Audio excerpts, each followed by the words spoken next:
Somewhere in Europe, roughly 8,000 years ago, human skin was still turning white. Not finished, not settled, still, quite literally, in progress. Read that again, because it breaks almost everything you assume about race, ancestry, and skin color. 8,000 years sounds ancient. It is not. Agriculture is older than that. The wheel is not much younger. On the timescale evolution usually works on, 8,000 years is barely a rounding error. And yet somewhere inside that impossibly short window, an entire continent's population quietly, invisibly changed color. Nobody voted on it. Nobody designed it. There was no ceremony, no single generation that noticed the shift happening around them. To understand how something that strange could happen, you have to go back much further to where this story actually begins. Imagine you were born in East Africa, 70,000 years ago. The sun sits almost straight overhead every single day of your life. Your skin is dark, deep, saturated with a pigment your body produces on purpose. This is not an accident of birth. It is a survival tool, forged over 1,000,000 years. Underneath your skin, a molecule called folate is quietly building the next generation. Folate is fragile. Ultraviolet light tears it apart, molecule by molecule in minutes. Without folate, a growing embryo can fail before a mother even knows she is pregnant. So evolution did something ruthless. It armored the skin itself, melanin, the same pigment in your hair, in your eyes, thickened into a shield. Generation after generation, the darkest skin survived and the palest skin did not. That is the world you are born into. Dark skin is not the exception. It is the baseline. It is the default setting of every human being who has ever lived. Now picture your descendants, thousands of years later, walking north. They cross deserts. They cross the Sinai. They keep walking, generation by generation. The sun changes with them.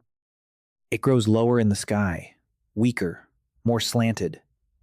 Somewhere around the Caucasus Mountains, the light barely touches the ground in winter. And here is the problem nobody warned them about. Skin still needs the sun, not for warmth, for chemistry. Sunlight triggers a reaction just under the surface of the skin.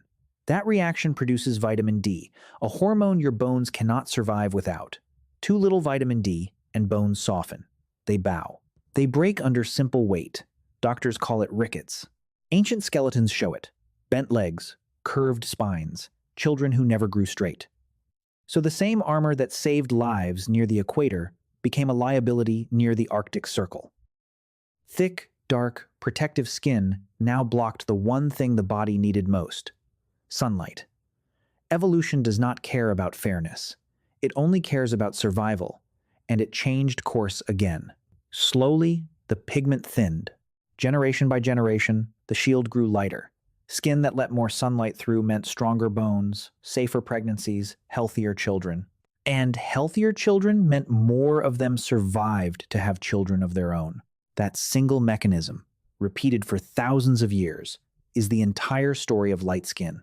Not beauty, not culture, not preference. A hormone, a fracture, a newborn's bent leg. But here is where the story stops being simple and starts getting strange.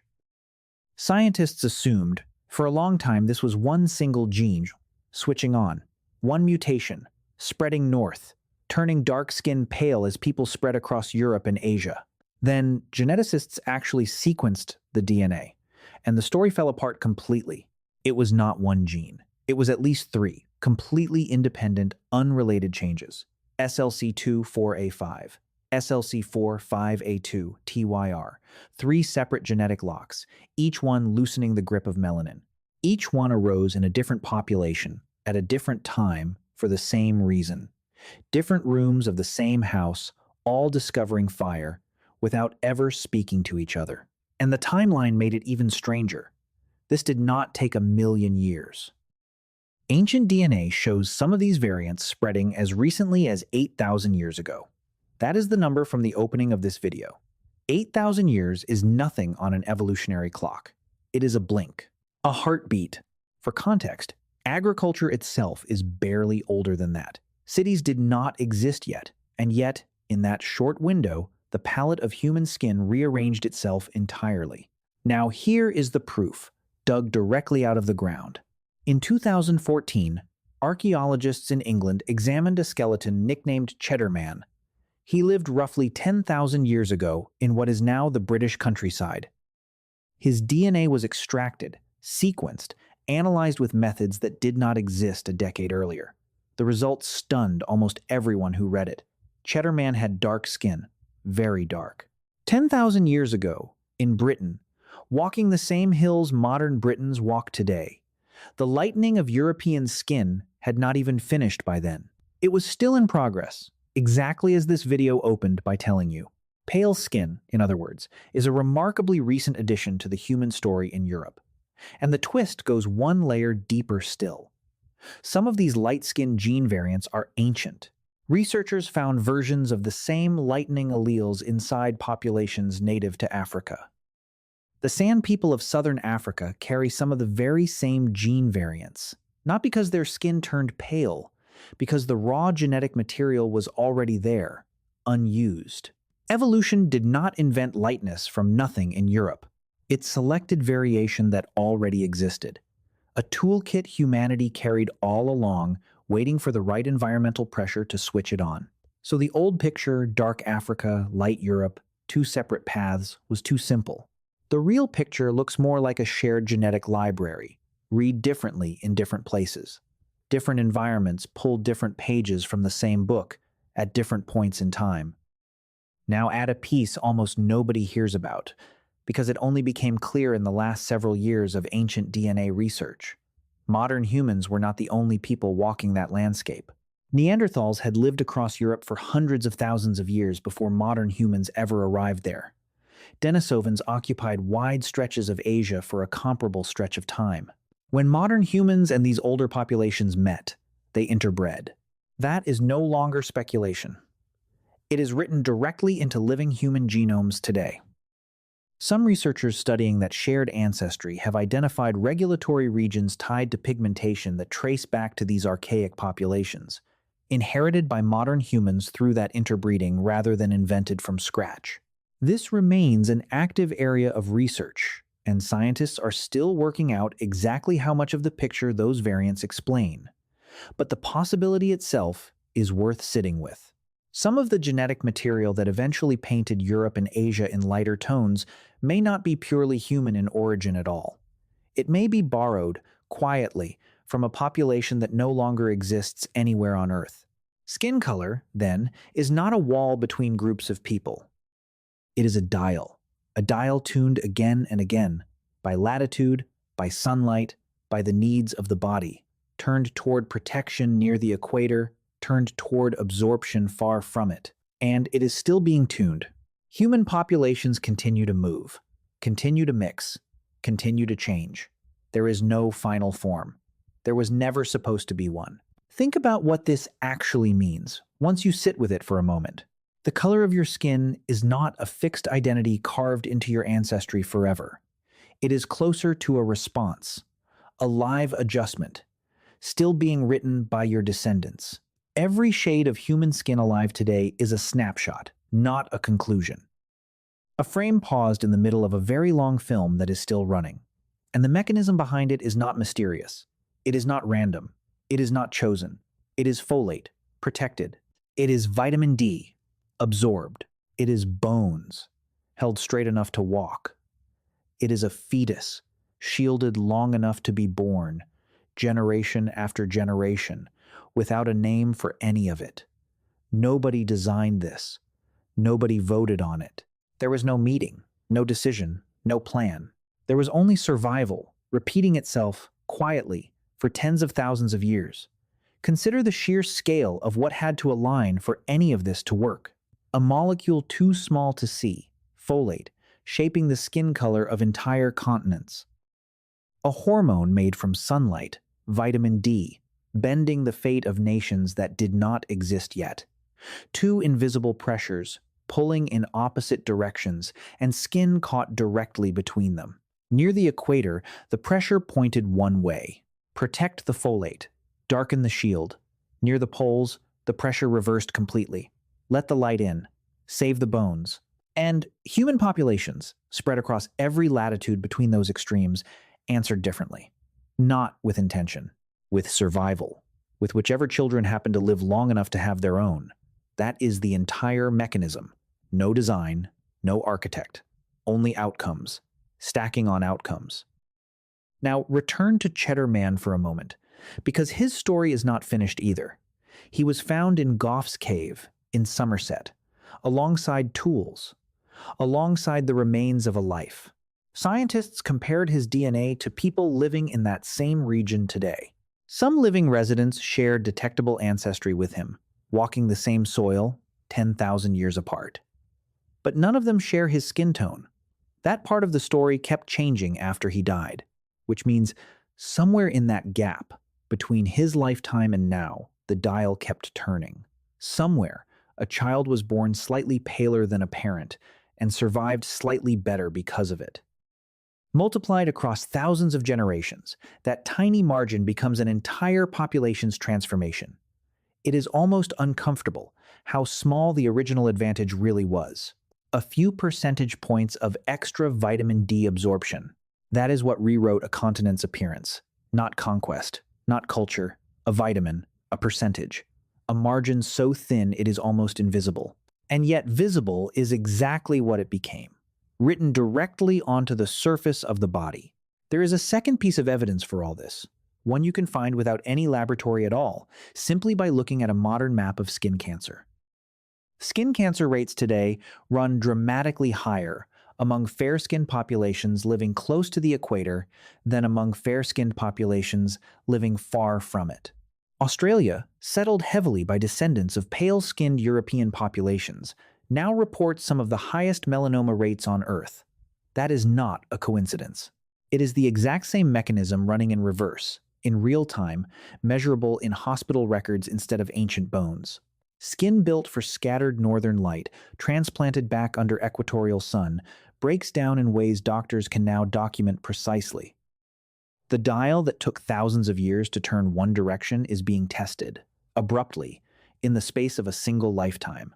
Whenever it is moved somewhere, it was never tuned for. There is a third piece of evidence, and it does not come from ancient bones or modern hospitals at all. It comes from 19th century England, and it shows the exact same mechanism turning against people in real time within a single century. As English cities industrialized, coal smoke thickened over London, Manchester, and dozens of other manufacturing towns, blotting out a large share of the sunlight that used to reach the streets below. Rickets cases exploded. Doctors at the time did not fully understand why. They saw bowed legs, curved spines, children who struggled to walk properly, appearing far more often in the crowded industrial districts than in the surrounding countryside. It became so common in some cities that physicians started calling it the English disease, as if it belonged specifically to that place, at that moment. The actual cause was almost identical to the pressure that shaped skin near the Arctic Circle thousands of years earlier. Less sunlight reaching skin meant less vitamin D produced underneath it. Less vitamin D meant softer bones in growing children. The difference this time was speed. Evolution had thousands of years to lighten skin gradually, matching pigment to available light. The industrial smog arrived in a matter of decades, far too quickly for biology to respond by adjusting skin tone at all. So instead, an entire generation of children paid the price directly in bent bones, and doctors eventually solved it not through evolution but through invention. Cod liver oil, rich in vitamin D, was distributed to children by the spoonful. Later, foods were deliberately fortified with the same vitamin, replacing sunlight with a bottle. It is a strange kind of proof, sitting in Victorian medical journals instead of ancient DNA. The same chemistry that quietly rewrote the color of an entire continent over thousands of years could also, in a single lifetime, bend the bones of children living under a manufactured sky. One process was slow enough for skin itself to answer. The other was fast enough that only medicine could. This is exactly the kind of detail that keeps quietly surfacing whenever ordinary people send a tube of their own saliva off to a genetic ancestry company, expecting a tidy answer and getting something far messier back instead. Millions of people have now taken these tests, and a striking number of them report the same specific surprise. a percentage of ancestry from a region their family history never mentioned at all, sitting right there on the report, undeniable. That surprise is not a flaw in the technology. It is the dial itself, showing its work. A genome does not read like a single label. It reads like a long, layered migration record, written in fragments, accumulated over thousands of generations of exactly the movement, mixing, and pressure this entire video has been describing. Two people with visibly similar skin tones today can carry noticeably different genetic paths to get there, arriving at a similar shade through entirely different combinations of the same three genes discussed earlier. Two people with visibly different skin tones can share a surprising percentage of the underlying variants, simply expressed differently depending on which other genes happen to be present alongside them. None of this fits neatly into the categories most people grew up sorting each other into. That is not a modern political inconvenience. It is simply what several 100,000 years of a constantly adjusting dial actually looks like once you finally have the tools to read it properly. Now widen the lens even further, because skin was never evolving alone. Around the same era, other traits were shifting too, tangled up with the very same pressures. Hair color lightened in some populations. Eye color diversified, blue eyes appearing surprisingly late. A single shared mutation arising somewhere near the Baltic region is linked to blue eyes in nearly everyone who has them today. One ancestor, one mutation, spreading outward for thousands of years, still visible in eyes right now. None of these traits evolved because anyone found them beautiful at the time. Beauty standards came after. They are cultural varnish, painted onto biology that arrived for entirely different reasons. The biology came first, blind and indifferent, solving problems no one had put into words yet. Meaning came centuries later, invented by humans trying to make sense of a pattern already in place. That order matters. It is the difference between a story about identity and a story about survival. One is fragile, argued over, redrawn by every generation. The other is written in bone and blood. Skeletons do not lie about rickets. DNA does not lie about which gene switched on and when. The evidence sits in museum drawers, in frozen soil, in teeth pulled gently from ancient jaws. Every fragment tells the same underlying story, whispered in a slightly different accent each time. Sunlight shaped survival. Survival shaped skin. Skin shaped nothing about a person's worth. It only shaped how efficiently their body handled two invisible chemicals, in one specific place, at one specific time. Move the same person to a different latitude for 10,000 years, and the outcome reverses entirely. There is no dark version of humanity and a light version of humanity, standing apart, unrelated. There is one version, tuned differently, again and again, by whichever sky it happened to stand under. Now think forward instead of backward, for just a moment. Modern humans move faster than evolution ever anticipated, crossing entire continents within a single lifetime. Genes that took 10,000 years to spread now mix within a single generation, in cities everywhere. The dial has not stopped turning. It has simply started spinning faster than anyone can track. Somewhere, right now, a child is being born with a combination of variants that never existed before. Not because of any plan, because folate still matters, because vitamin D still matters, because bones still need to grow straight, and pregnancies still need to be protected everywhere on Earth. The chemistry has not changed in 70,000 years. Only the map humans are standing on has. And that, more than anything else, is the real ending of this story. Not black skin, not white skin, not any fixed category anyone has ever tried to defend. Just a dial, a molecule, a hormone, and a species that has never once stopped adjusting. Every shade alive today is proof the adjustment worked, at least well enough to reach this moment. Not perfectly, not finally, just well enough for another generation to be born and to keep walking. That is the quiet, unglamorous truth sitting underneath a question most people never think to ask. Why do humans look so different and yet remain undeniably the exact same species? The answer was never about difference at all. It was about the same problem, solved twice.